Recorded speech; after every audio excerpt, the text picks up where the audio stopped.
What's up YouTube? I'm Freddie Irvine and I'm here to give you a walkthrough of my 2024 Hobie Outback.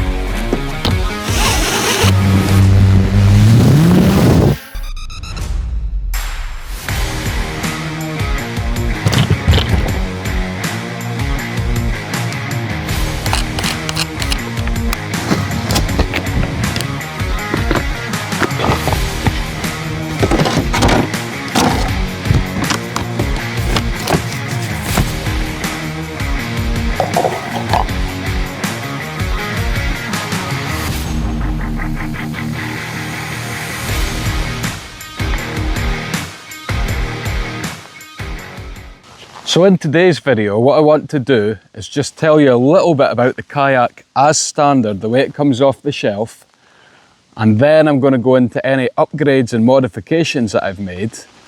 We'll briefly talk about the sonar and the Active Target 2, and then we'll go on to the Railblaza Gear Hub, which is an absolute beast of a kayak crate. So the reason this video came about, when I was shopping for my kayak, I found YouTube very, very helpful.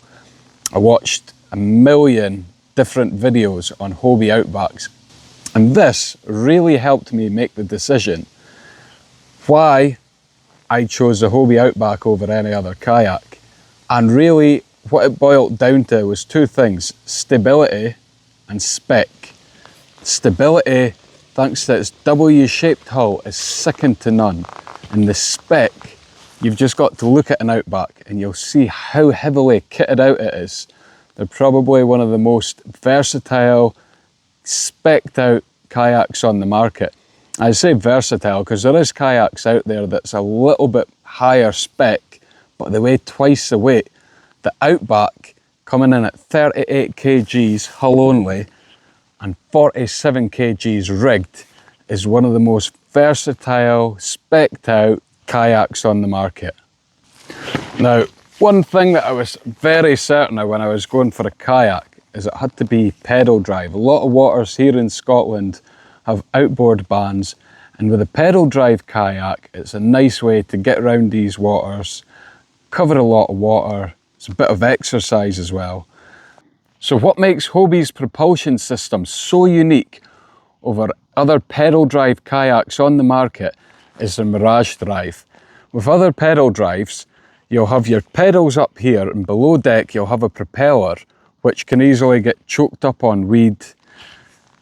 With the Mirage drive, you've got two kick-up fins. So with the fins, as you're pedaling back and forth, the fins will just flutter under the kayak. The second you go over a sunken tree or into shallow water, the Mirage kick-up fins will simply kick up, get past the obstruction, and bounce back down into place. So I'm just going to pop on my camera here and then we could get a little look at the spec of the kayak. Starting off at the front hatch, we've got a large dry hatch. There's tons of storage space in there. I always keep my power source in here. So this is a 50 amp outdoor box made by Railblaza, and that generally does the HDS Pro and the Active Target 2 for a couple of days at least, a couple of long days on the water. Now, as you can see from there's a tiny bit of moisture in there. If you're out in choppy conditions, you're getting some water over the bow of the kayak, you'll get a tiny bit of water in there, but really it's nothing to worry about.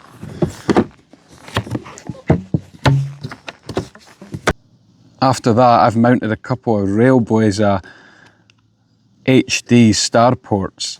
Now, these are mega heavy duty. I normally use them for GoPro booms. If I'm taking a cat shot of myself, they come in quite handy. Back from them, we've got built-in rod storage. So there's 4 built-in rod holders in the Outback. We've got 2 at the front and 2 just behind the seat. The front ones I really prefer for trawling, so as I can just keep an eye on my rod. I know exactly if I'm getting a rattle on the bait or not. And then after that, we've got 2 cords coming out the hull of the kayak. One of them's for your rudder, and the other one's for the transducer, the Guardian system, which we'll get to quite soon. But these lock into place, you pull them, let go, and that's your transducer just popped down. So, moving on to the Guardian system and the transducer, we have the Guardian system, which is essentially a plate with a drawstring attached to the hull of the kayak. Upon takeoff, it sits in this position. You release the draw cord and it pops out. This allows your side imaging to bounce out here past the W-shaped hull and get maximum performance. The transducer that I've got mounted on it is a Lowrance Active Imaging HD 3-in-1 transducer, and if it's not the biggest, it's one of the biggest transducers on the market. Because of that, it sits ever so slightly proud, literally by a couple of mil. So an Australian company called Burley Pro have made this shield which encapsulates the whole transducer, bolts onto the Guardian Systems plate, and this will just protect the transducer from scrapes and scratches, and also let water drain out as you come out the water. It's very important as you're coming into shallow water, you're away to take the kayak in, you just pull that draw cord and retract the transducer. Moving on to the cockpit of the kayak now, what Hobie have actually done is they've installed two rails. So you've got a plastic rail on the outside here, and then you've got H rail in the middle. Now the H rail is quite good. You can use a clamp-on style mount, or you can simply get a T-bolt, slot that into place and fix anything that way. But if I'm being honest, I really don't find the outer track strong enough. I find the plastic flexes a little bit.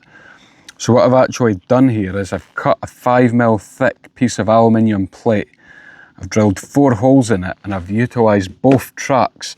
So as now my Railblaza hex mount for my fish finder is absolutely solid. That's not going anywhere. In front of the seat here we've got 2 standing pads, and then we've got our dry hatch in the middle. This is another part that I've upgraded. So the standard Hobie bin that comes with it, I've went to Burley Pro and got their accessory bin, and that's really good just for keeping fishing tackle. I keep some lures in it sometimes if I'm using it, but today I'm out making a video, so it's all camera gear in there. Moving on to the seat, I'm very happy with that. Hobie have put the Vantage seat on this, so you've got different settings. You could lift the front of it, you could lift the back, so you could have it inclined or declined. I've put the Hobie seat bag onto the back of it there, just to store stuff close to hand. And it's also got lumbar support, so with this part here you could just increase or decrease the tension at the lower back there.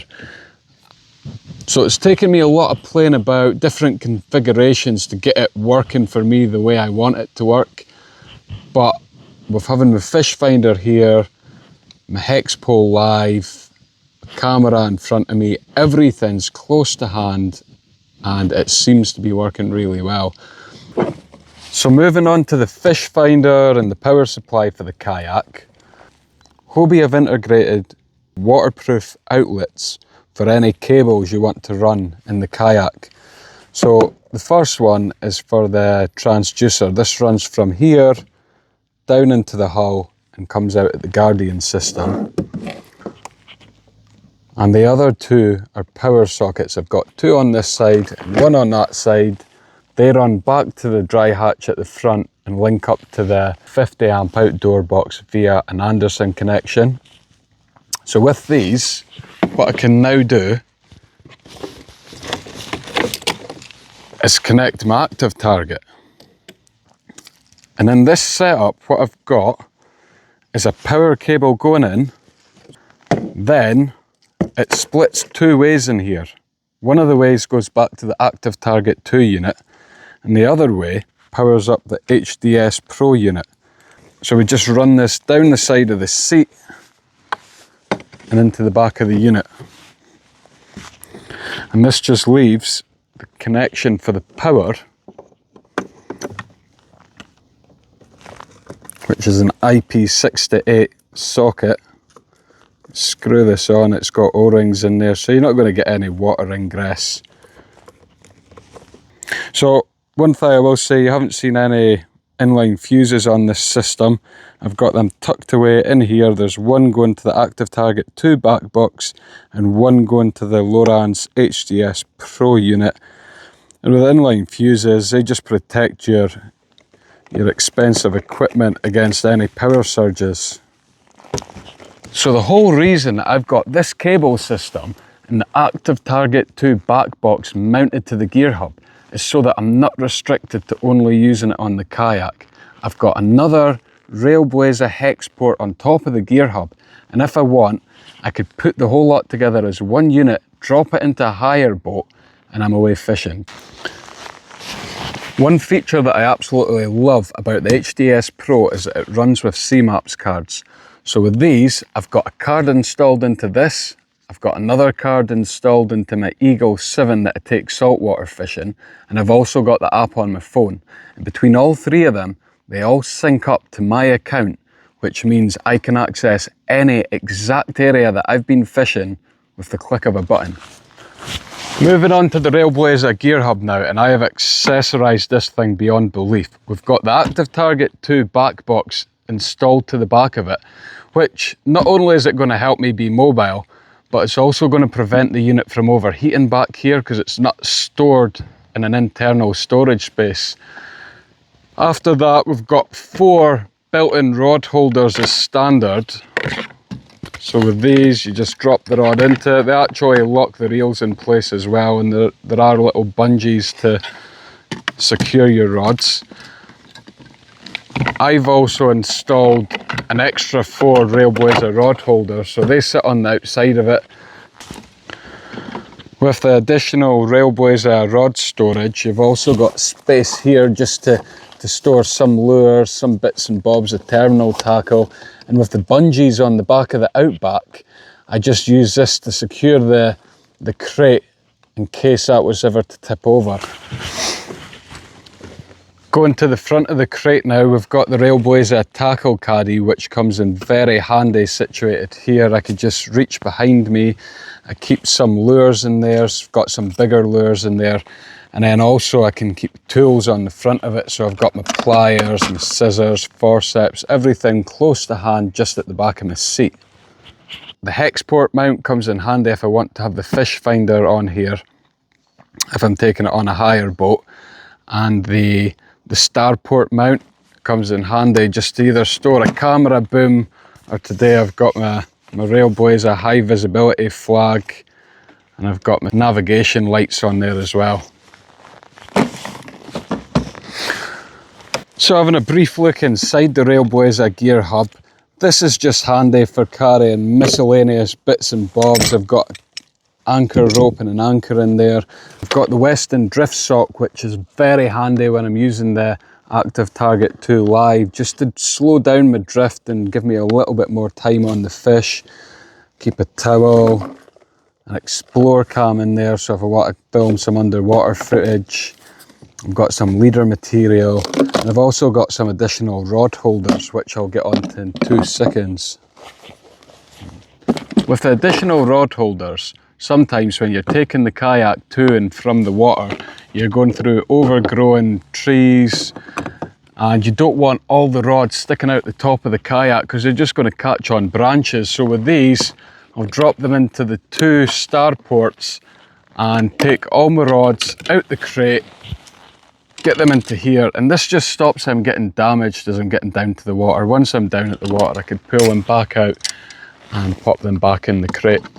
So, onto lights, camera and action now. I've got the Railblaza camera boom. I just fit that into the Starport HD, lock it in place and use the lanyard to secure it to the kayak. It's on a swivel mount, so as soon as I catch a fish, I'm going to just knock it out here, and it's going to capture me and the fish, the water, the fight, everything.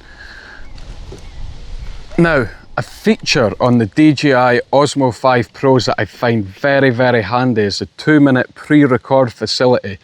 This is going to have a couple of benefits. First of all, it's going to allow you to capture the whole fight, including the strike. And second of all, it means you're not going home at the end of the day with hundreds of hours of video footage that you've got to go through and delete. The only drawback with this is because the camera is constantly working, you're going to go through a lot more power. So instead of changing the batteries all the time, I've got a Railblaza Starport E-mount fitted here next to my phone holder. If I'm not using that to charge my phone, I'll use a longer USB-C cable, take it right along here, onto the camera boom, up here, and my camera will constantly be charging. On top of that, if I'm not videoing, I'm out night fishing, I could also use this for a light and still have USB-C power charging it up. So moving on to this section of the kayak here, we've got built-in drink storage, we've got a Railblaza Starport E-mount for a phone holder, then we've got the Railblaza Hexpole Live, which I've got my Active Target 2 transducer mounted on.